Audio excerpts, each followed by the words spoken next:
directed this film back in, well, it feels like a century ago. Yeah, you asked me to provide a commentary track for the DVD release. And wham! Straight into the action. No fluff or anything. That's what we did back then. Crash-landed ship. Out pops our hero, the fearless Dick Starspeed.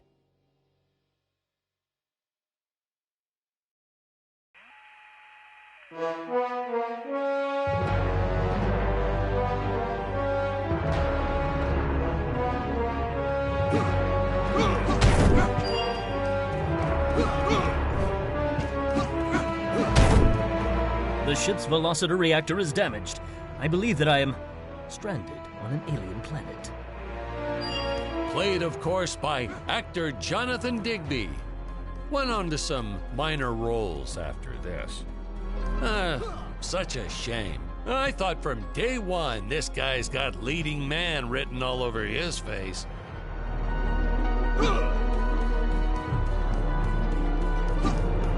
I'm often asked why Dick breaks these boxes. He actually ad-libbed it. I told Jonathan, always keep things exciting.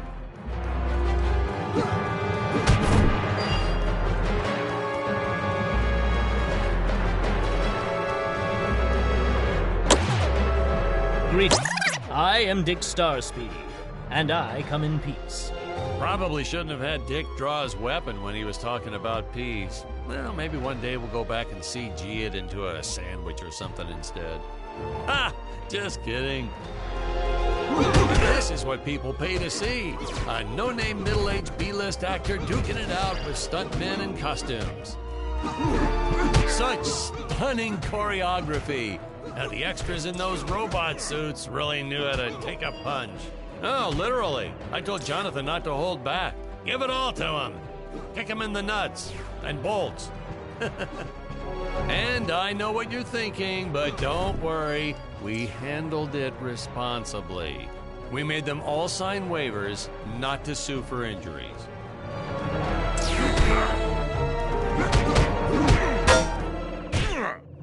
Holy smokes!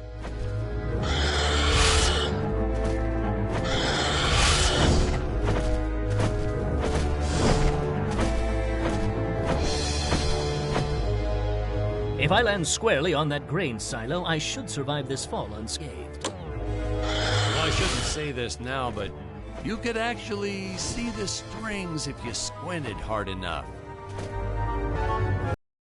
A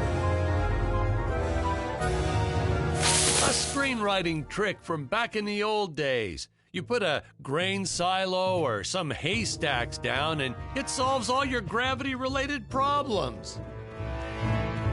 It appears some of my equipment was lost when my ship was shot down. But what luck! This high-tech scanner reports that my ray gun is nearby.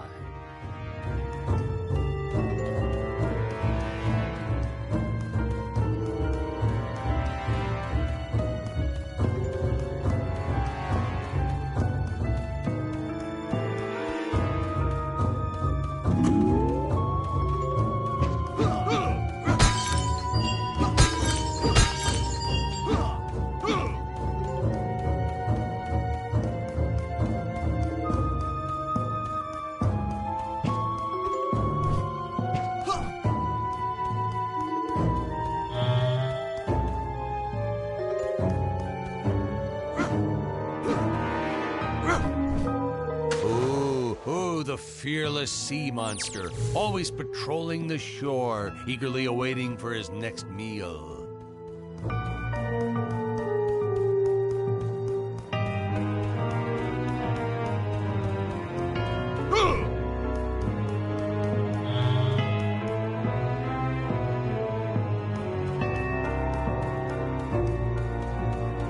Oh, the dinosaurs! You just don't see quality stop motion like this anymore, do you?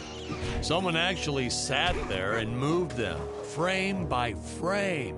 Today, it'd be done with computers, but where's the artistry in that?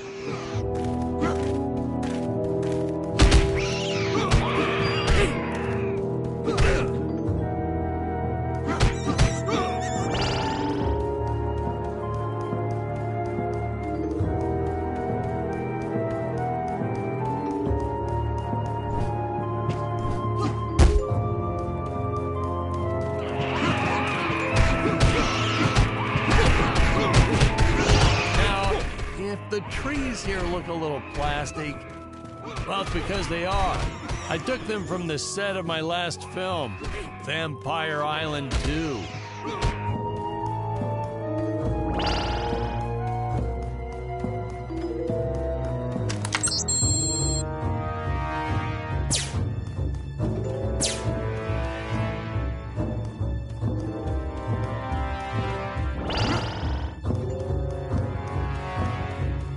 Our fair share of nasty letters from scientists complaining about our portrayal of the dinosaurs. Was news to me. Apparently these stegosauruses weren't meat eaters. Must have preferred shellfish or something. Wow, how do they know? That's what I say.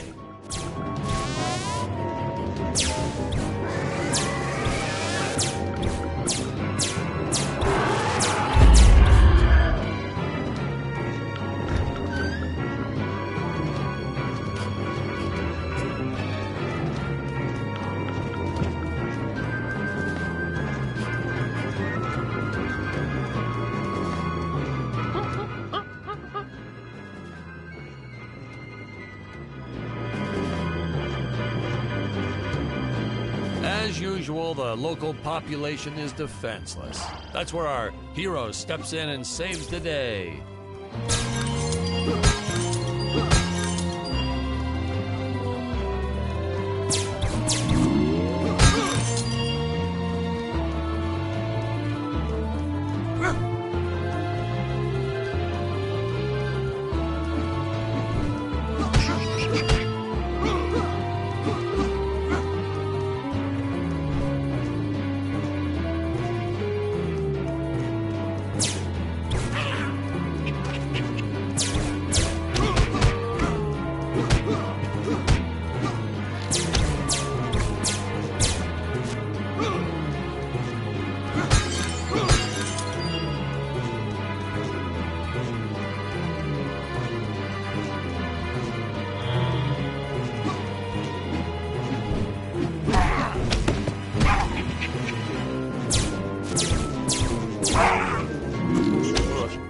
Put Jonathan through a lot shooting this film. He wasn't the best actor, especially when reacting to getting hit. He's what you call a flincher.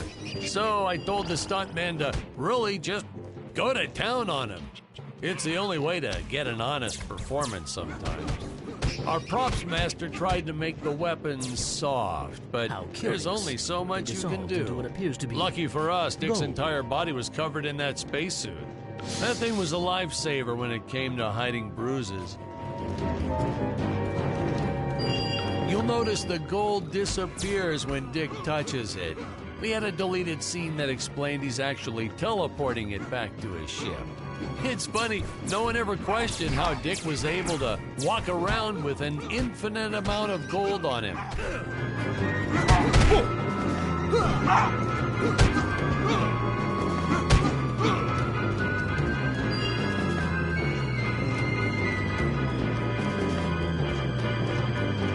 We had to redo these shots. Our first attempt was kind of a disaster. We tried using real apes, thought it'd cut down on the costume budget a bit. But have you ever tried working with apes? They are the worst actors ever.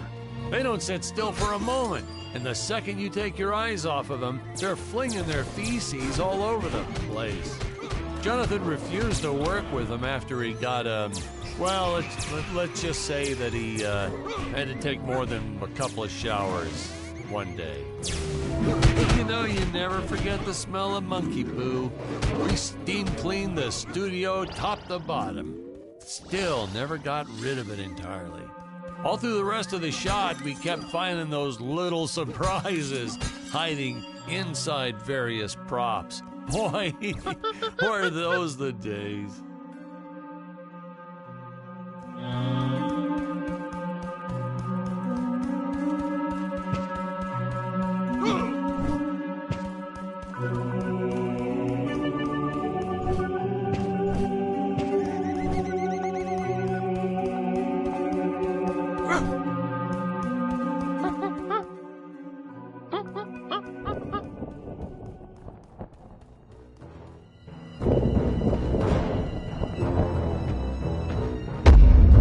Some really top-notch stop-motion effects, huh? Unfortunately, we skimped on the Dick Starspeed puppet a little. The Earthman is not for you to eat, fiend! Well, this was groundbreaking. We had the woman rescuing the man for once. We were really ahead of our time with this scene, but well, then again, I've always been another progressive. The studio execs didn't seem to get why it was such a big deal, though. Sorry, we don't see this as anything unusual. Ha! Of course! It's unusual. A woman would never save the man. It just doesn't happen. Not in the movies, not in real life. I don't know why we didn't get more recognition for this scene. Well, I guess I was just a little too ahead of my time.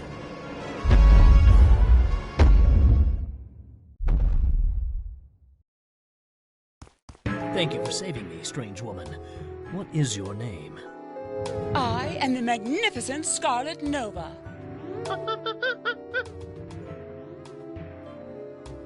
Do not question my motives. Just be happy that you are still alive. I must speak with my father at once. I shall teleport to his chambers.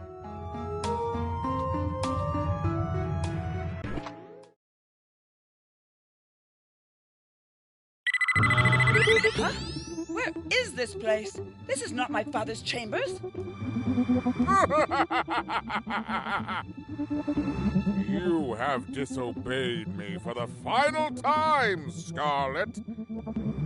Enjoy an eternity in the Tower of Eternal Solitude for all eternity.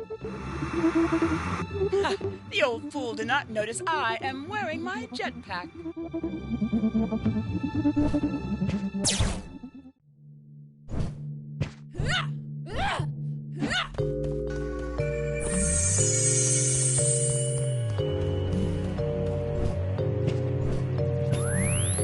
Booster usage. Jump. Wait. Wait. Use booster. Survive deadly fall.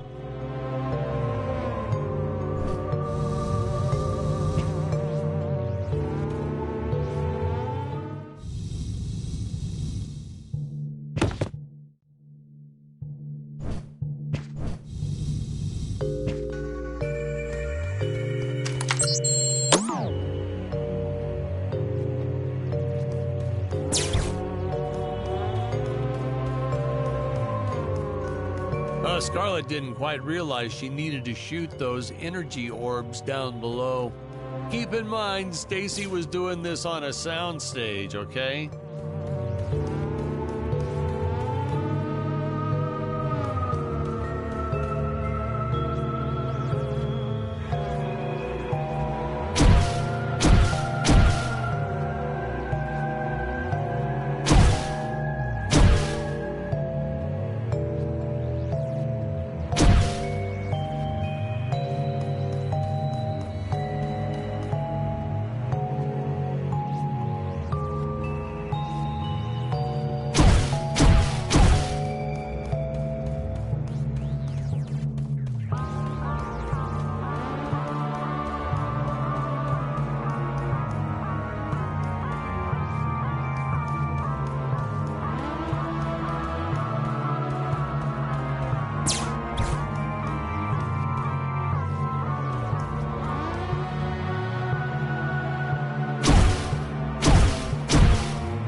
the energy imps. Such a neat effect. We had to paint each movement frame by frame and superimpose it into live footage. We were pulling all-nighters for weeks. Well, when I said we, I meant the artists. I'm pretty much useless if I don't get a solid 10 hours a night. But they were at it forever. They had to redo it all because I accidentally told them red instead of blue the first time. Artists.